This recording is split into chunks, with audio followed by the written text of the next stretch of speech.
Você já mudou de ideia por causa de um argumento bem apresentado? Já comprou algo que não precisava só porque viu todo mundo usando? Ou já defendeu uma ideia com convicção e depois percebeu que ela nem era exatamente sua? Esse é o Aqueron da Psicologia e esta é a temporada Psicologia Social Experimental.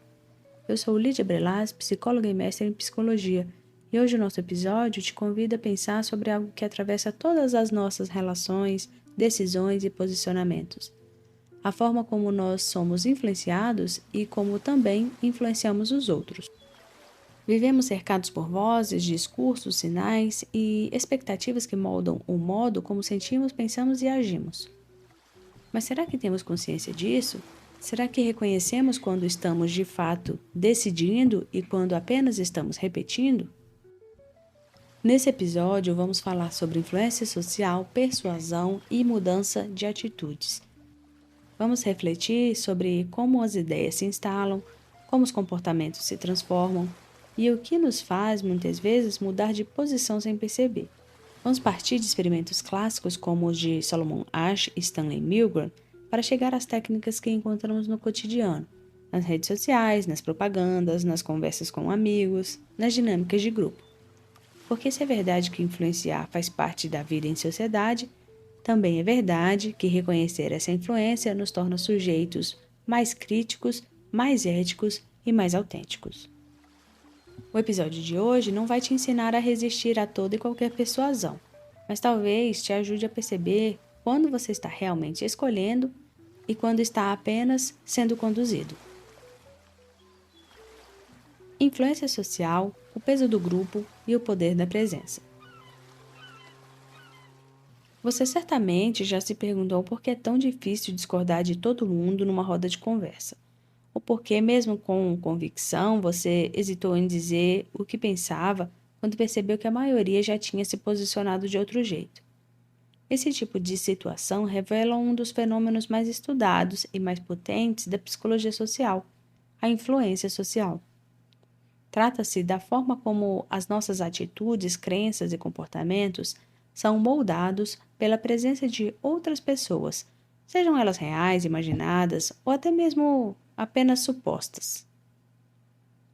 É por isso que a influência social pode operar com força mesmo no silêncio, mesmo no olhar, mesmo na expectativa que nunca é dita, mas está no ar. A influência social pode ser direta, como quando alguém nos dá uma instrução clara, pode ser normativa, como quando nos ajustamos ao grupo para evitar rejeição, e pode ser sutil, como aquelas sensações incômodas de não querer ser o único a dizer não. E foi justamente esse incômodo que Solomon Asch investigou em seu experimento clássico de 1951. Você deve se lembrar, aquele experimento dos cartões. O estudo que um participante se sentava com outras 7 pessoas, todas cúmplices do pesquisador, e a tarefa era simples, comparar o tamanho das linhas impressas em cartões. A resposta certa era evidente, mas em algumas rodadas, os cúmplices começavam a responder errado, todos em uníssono. O que o participante fazia? Você lembra também, né? Mais da metade deles também respondia errado.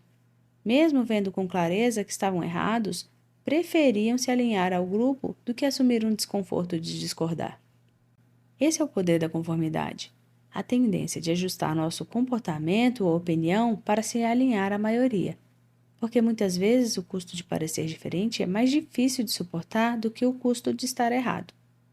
Outros estudos, como o de Muzafer Sherif, nos mostram que, mesmo em situações ambíguas, ou talvez especialmente nelas, tendemos a olhar para os outros como fonte de informação. Se não temos certeza, buscamos pistas no grupo. E se o grupo parece convencido, cedemos. É o que se chama de influência informativa. Mas, claro, há situações ainda mais drásticas, como as estudadas pelo Milgram. Naquele experimento, participantes foram instruídos a aplicar choques elétricos crescentes em outra pessoa, uma simulação, claro, sempre que ela errasse uma resposta. A autoridade do pesquisador, simbolizada por um jaleco e uma fala calma, foi suficiente para fazer com que a maioria das pessoas continuasse a aplicar os choques, até níveis potencialmente letais. O que Milgram mostrou foi que a obediência à autoridade pode suspender o julgamento moral, que pessoas comuns, apenas fazendo o que lhes pedem, são capazes de causar sofrimento sem intenção de fazê-lo. Porque quando uma figura percebida como legítima nos dá uma ordem, tendemos a transferir para ela a responsabilidade. Obedecer passa a ser mais fácil do que pensar. Esses estudos não estão distantes da nossa vida. Eles explicam por que aceitamos regras injustas, por que rimos de piada que não achamos engraçadas, por que ficamos em silêncio diante de decisões com as quais não concordamos. Explicam também por que, em muitas instituições, a autoridade ainda é exercida de forma vertical e inquestionável. E por que tanta gente, mesmo desconfortável, prefere seguir a linha e colocar a própria voz em risco. A influência social não é, em si, negativa.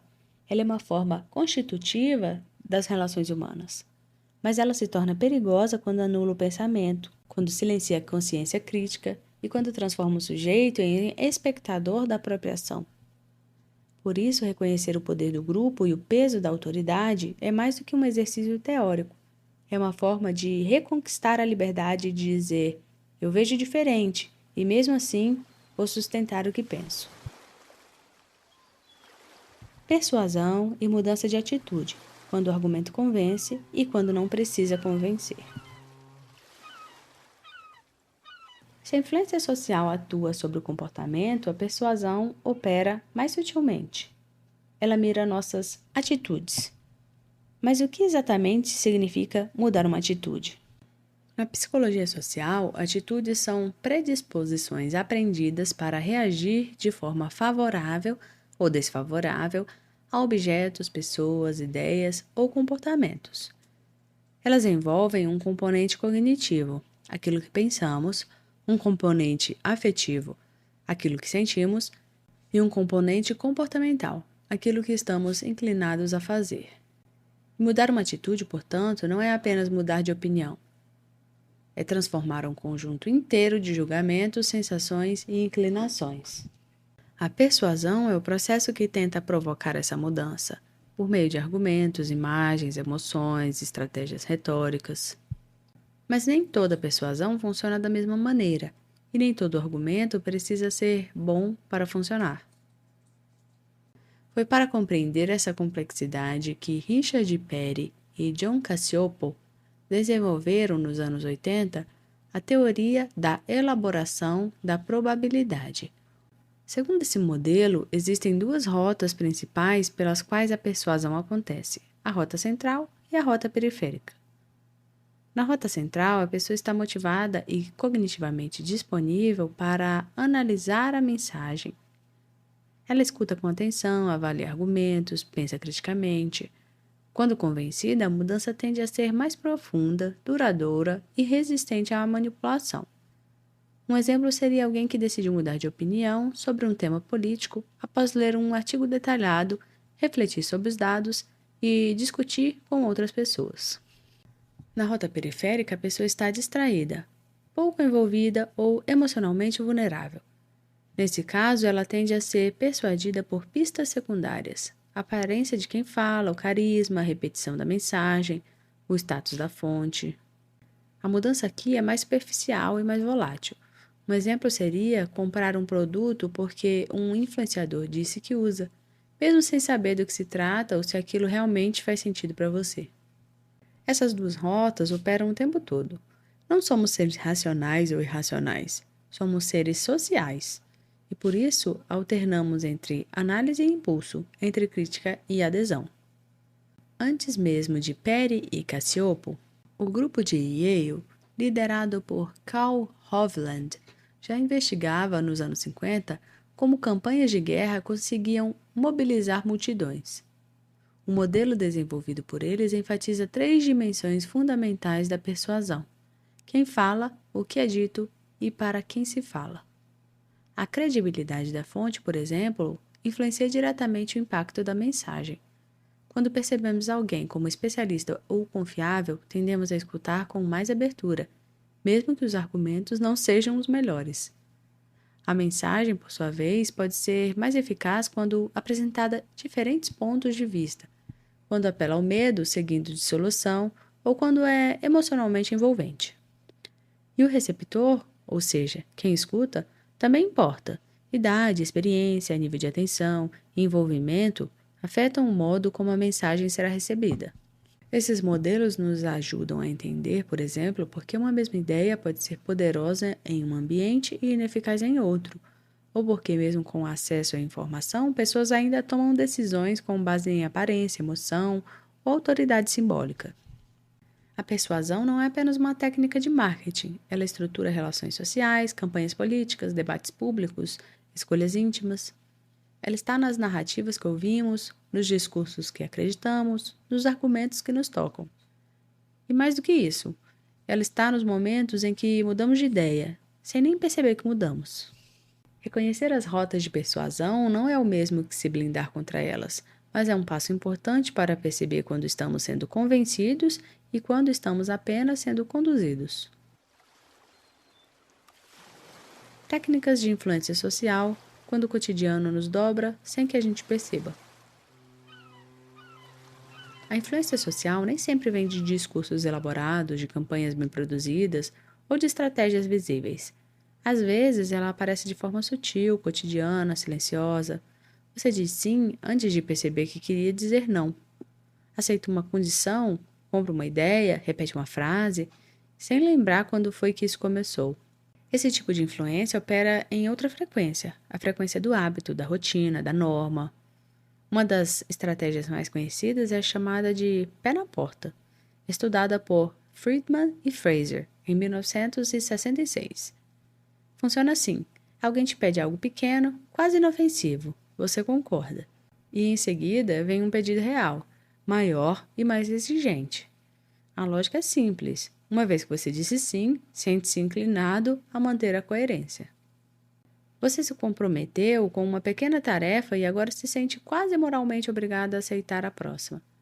É o que acontece quando um vendedor pede só um minutinho da sua atenção e meia hora depois você está considerando comprar algo que nem queria. A técnica oposta é chamada de porta na cara, descrita por Cialdini e colegas em 1975. Aqui a estratégia começa com um pedido absurdamente alto, que será, claro, recusado. Logo depois vem o pedido real, mais modesto. Como você já negou o primeiro, sente-se mais propenso a aceitar o segundo, como se estivesse compensando a recusa. É o que vemos em campanhas de doação que começam pedindo R$ 100 e depois aceitam 20. Você sente que está contribuindo, mesmo que tenha dito não à proposta inicial. Essas técnicas funcionam porque ativam mecanismos psicológicos profundos, a necessidade de coerência, o desejo de reciprocidade, o medo de parecer insensível ou inflexível, e funcionam principalmente porque quase nunca percebemos que estão operando. Outro recurso interessante é a autoridade simbólica. Milgram já havia demonstrado isso com seu experimento da obediência, quando alguém com aparência de especialista, jaleco branco, vocabulário técnico, postura segura, nos orienta a fazer algo. Aí temos a tendência a confiar. Mesmo que o conteúdo seja questionável, o modo como é dito e quem diz legitima a mensagem. É por isso que campanhas publicitárias investem tanto em especialistas. É por isso que certos perfis em redes sociais ganham autoridade só pelo número de seguidores. E é por isso que muitas pessoas hesitam em discordar de figuras que representam instituições, mesmo quando estão claramente equivocadas. E não para por aí. A conformidade, como vimos com Ash, também é uma força cotidiana. Não estamos falando aqui de coerção explícita, mas da pressão invisível que sentimos para não destoar. Escolher o prato do restaurante com base no que os outros pediram, rir de uma piada para não parecer chato, mudar o voto na última hora porque todo mundo vai escolher outro candidato. Esses gestos não são banais. Eles revelam o quanto a influência social não precisa gritar para ser eficaz. Ela sussurra e mesmo assim nos move. Talvez o mais intrigante seja perceber que essas estratégias não são necessariamente manipuladoras. Elas também constroem consensos, sustentam a convivência, permitem que ideias circulem. O problema começa quando operam sem crítica, sem consciência, sem espaço para discordar. A influência social é uma engrenagem que pode organizar a cooperação ou silenciar a diferença. Depende de como, por quem e para que ela está sendo usada. Saber disso não é o bastante para impedir que sejamos influenciados, mas pode ser o primeiro passo para que, da próxima vez que você disser sim, você tenha certeza de que foi mesmo você quem decidiu. A persuasão pela mídia, desejos fabricados e crenças compartilhadas. Nem sempre mudamos de atitude por causa de uma conversa profunda, de um argumento consistente ou de um dilema moral. Às vezes, a mudança vem sorrateira, num comercial entre dois vídeos, num slogan repetido tantas vezes que já nem percebemos, numa imagem que aparece no feed e nos atravessa sem pedir licença. É nesse campo que opera a persuasão midiática, não como uma força violenta, mas como uma repetição silenciosa que molda desejos, consolida crenças e estrutura comportamentos. A mídia, ao contrário do que às vezes pensamos, não apenas mostra o mundo, ela constrói o que é visível, o que é desejável, o que é aceitável. E para isso utiliza estratégias que operam majoritariamente pela rota periférica da persuasão. Segundo Perry e Cacioppo, a rota periférica é aquela que atua quando estamos distraídos, emocionalmente envolvidos ou pouco motivados a refletir. É nesse estado que a estética, o humor, a música, a celebridade e o ritmo rápido das imagens substituem o argumento. E funcionam, porque nossa atenção já está ocupada. Funciona quando uma propaganda de perfume não diz nada sobre o produto, mas evoca poder, desejo, liberdade. Funciona quando um influenciador repete que ama uma marca, mesmo sem explicar por quê, e a gente acredita. Funciona quando o anúncio aparece tantas vezes que um dia parece fazer sentido. Essa forma de persuasão é potente porque não pede que a gente acredite, só que a gente repita. E quanto mais repetimos, mais natural aquilo parece. Mas a mídia não apenas vende produtos, ela também veicula ideologias, estereótipos, normatividades. Ela reforça quem pode ocupar o centro da cena e quem será sempre figurante. Ela decide quais corpos são celebrados, quais são corrigidos, quais são silenciados. Campanhas publicitárias podem, por exemplo, consolidar ideias de gênero, raça, classe e aparência por meio de representações neutras, supostamente neutras, que na verdade são profundamente localizadas em estruturas de poder. Mas também há exceções. A mídia, paradoxalmente, pode tanto reforçar padrões quanto desconstruí-los. Campanhas como o Real Beleza, da Dove, ou ações da ONU, como Mulheres que Desafiam Estereótipos de Masculinidade, mostram que a persuasão pode ser usada para provocar reflexão, visibilizar diversidade, gerar deslocamento simbólico. A mesma ferramenta que manipula também pode emancipar. Depende de quem produz, do que se diz e de quem está ouvindo. No entanto, com o avanço das tecnologias persuasivas, esse jogo se torna ainda mais complexo. Hoje, não são apenas pessoas que nos persuadem, são algoritmos, interfaces, sistemas, plataformas que sabem o que queremos ver antes mesmo que saibamos. Aplicativos que enviam notificações para nos lembrar de voltar, jogos que recompensam comportamentos específicos, designs que nos mantêm presos, campanhas que nos seguem de site em site, de clique em clique. Estamos sendo convencidos enquanto scrollamos, enquanto gostamos, enquanto assistimos, e muitas vezes, sem notar, mudamos de ideia sobre algo ou sobre nós mesmos só porque uma mensagem foi bem entregue, bem embalada e bem calculada. O desafio aqui não é resistir a toda forma de persuasão, é aprender a perceber o que nos move, a identificar quando estamos escolhendo com clareza e quando só estamos dizendo sim, porque todo mundo já disse. Porque o mundo em que vivemos é, em parte, o mundo que foi construído por essas mensagens. E a pergunta que fica é: quem está escrevendo as mensagens que você repete? O episódio de hoje foi sobre algo que atravessa todas as relações humanas, ainda que muitas vezes passe despercebido. Falamos sobre influência social, persuasão e mudança de atitudes, e talvez ao longo do caminho você tenha se perguntado mais de uma vez: será que fui eu quem escolheu isso? Ou será que foi o grupo, A propaganda, o discurso, a autoridade simbólica, o algoritmo. A verdade é que não existe neutralidade em nossas escolhas. Vivemos imersos em fluxos de influência que moldam nossos gostos, nossas crenças, nossos comportamentos e até mesmo nossos silêncios. Nem sempre isso é ruim. A influência pode aproximar, educar, construir, mas também pode apagar, manipular, moldar o sujeito ao ponto de que ele já não saiba onde termina sua vontade e começa do outro. Os experimentos de Ash, Milgram, Sheriff, Petty, Cassiopo, Hovland nos mostram que a mente humana não é impermeável e que resistir à pressão social exige mais do que inteligência, exige consciência, exige escutar com atenção, mas também saber calar diante da sedução vazia. Exige refletir não só sobre o conteúdo da mensagem, mas sobre o interesse que a sustenta. Exige, sobretudo, reconhecer quando o desconforto que sentimos não é fragilidade, é sinal de que alguma coisa ali não é nossa. Este foi o episódio 12 do Aqueronta Psicologia, parte da temporada Psicologia Social Experimental. Se esse conteúdo te atravessou, compartilha. Mas, mais do que isso, converse sobre ele. Com quem você gosta, com quem pensa diferente, com quem você já tentou convencer de algo. Porque mudar de ideia pode ser sim um ato de coragem. Mas manter uma ideia que nunca foi realmente sua, isso sim pode ser perigoso. E você sabe que eu gosto de terminar com uma pergunta.